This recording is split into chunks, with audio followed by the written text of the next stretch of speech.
नमस्कार, आप सभी का स्वागत है ताज़ा हॉलीवुड रिया के एक और एपिसोड में और आप देख रहे हैं न्यूज़ पीआर। आज की कहानी है सुनीता कुमारी की। सुनीता कुमारी की उम्र है 41 वर्ष और इस उम्र में उन्होंने बीपीएससी क्वालिफाई किया है।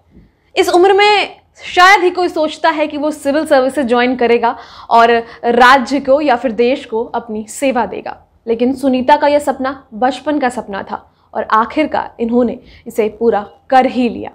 1998 में इन्होंने इंटरमीडिएट की परीक्षा दी थी और इंटरमीडिएट की परीक्षा में इन्होंने उत्तीर्ण किया था, फर्स्ट डिवीज़न लाया था और काफ़ी बचपन से ही पढ़ने में तेज थी और बचपन से ही इनको शौक था कि ये सिविल सर्विसेज ज्वाइन करें।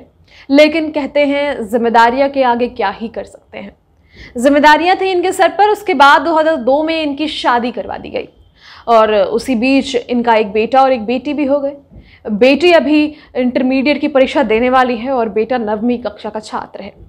और उसके साथ साथ और भी जिम्मेदारियां बढ़ी। घर में बड़े बुजुर्ग, ससुर, सास, उसके अलावा और भी कई जिम्मेदारियां जो हर एक घरेलू महिला के घर में होती है वो उनके सर पर थी। गृहस्थ जीवन काफ़ी सुधारा, काफ़ी ढंग से इन्होंने चलाया, लेकिन फिर भी उनके मन में वो ललच थी, वो खत्म नहीं हो रही थी। शादी के 11 साल बाद इन्होंने अपने स्नातक कंप्लीट की, यानी कि ग्रेजुएशन कंप्लीट किया आर्ट्स लेकर, और इन्हें पूरा सहयोग मिला इनकी सास और इनके हस्बैंड का।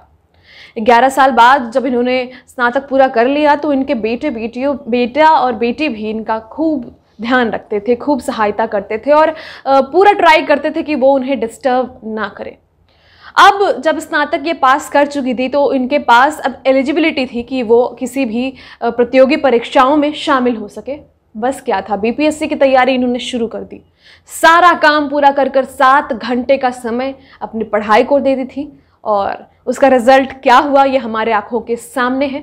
और सबसे अहम बात तो ये हुई कि इनके घर वालों ने इनकी बहुत सहायता की, बहुत सपोर्ट किया और इस उम्र में भी घर की जिम्मेदारियों को भूल जाने को कहा और कहा कि तुम सिर्फ पढ़ने पर ध्यान दो। उनके बेटे और बेटी भी इन्हें सपोर्ट करते थे, उनसे प्रेरणा लेते थे, वो भी पढ़ाई करते थे, ये भी पढ़ाई करती थी और साथ में मिलकर यह सहयोग के कारण इन्होंने बीपीएससी क्वालिफाई कर दिया। ये कहती हैं कि मुझे जो रैंक मिला है उस रैंक से मैं उतनी खुश नहीं हूँ। मैंने बीपीएससी 65वीं का भी एग्ज़ाम दे दिया है और उम्मीद है उस एग्ज़ाम में मैं ज़्यादा अच्छा करूँगी और शायद उस एग्ज़ाम में ज़्यादा अच्छे रैंक भी आए। लेकिन फिर भी अगर मैंने बीपीएससी क्वालिफाई किया है तो इसका पूरा श्रेय जो है मेरे परिवार को भी जाता है और थोड़ी मेरी मेहनत को भी नहीं, थोड़ी नहीं, बहुत इनकी मेहनत को भी जाता है।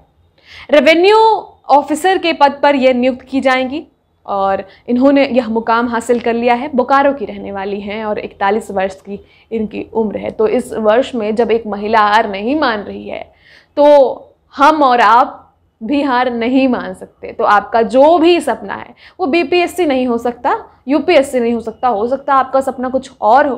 तो इनसे हमें यही समझ आता है कि उम्र is just a number, age is just a number. तो इस बात को आप भी ध्यान रखिए और आपके जो भी सपने हैं आप पूरे कीजिए, कोशिश कीजिए पूरे करने की, वो ज़रूर पूरी होगी अगर आप पूरी श्रद्धा, विश्वास, मेहनत के साथ इसे करते हैं। तो फिलहाल इस वीडियो में इतना ही। आगे और भी कहानियां हम आपको हर रोज़ सुनाएंगे। तब तक के लिए आप मेरे साथ बने रहिए। बहुत बहुत धन्यवाद।